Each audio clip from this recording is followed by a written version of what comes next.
ইরানে বিক্ষোভ সহিংসতায় ৩,০০০-এর বেশি মানুষ নিহত হয়েছে বলে দাবি মানবাধিকার সংগঠনের। শনিবার যুক্তরাষ্ট্র ভিত্তিক মানবাধিকার সংগঠন HRAN এর বরাত দিয়ে এই তথ্য জানিয়েছে রয়টার্স। প্রতিবেদন বলছে, ইরানের সাম্প্রতিক বিক্ষোভ সহিংসতায় ৩,০৯০ জনের প্রাণহানির তথ্য যাচাই বাছাই করা হয়েছে। এর মধ্যে ২,৮৮৫ জনই বিক্ষোভকারী। এছাড়া আইনশৃঙ্খলা বাহিনীর সঙ্গে সহিংসতায় আহত হয়েছেন কয়েক হাজার মানুষ। এদিকে কঠোর দমন পীড়নের কারণে বর্তমানে বিক্ষোভ অনেকাংশে স্তিমিত হয়ে পড়েছে বলে স্থানীয়দের বরাত দিয়ে জানিয়েছে রয়টার্স।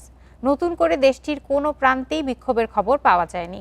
বিক্ষোভ সহিংসতা কমে আসায় স্বাভাবিক ছন্দে ফিরতে শুরু করেছে ইরানের জনজীবন। ইন্টারনেট ও যোগাযোগের নিষেধাজ্ঞা ধীরে ধীরে তুলে নেয়ার কথাও জানিয়েছে ইরান সরকার।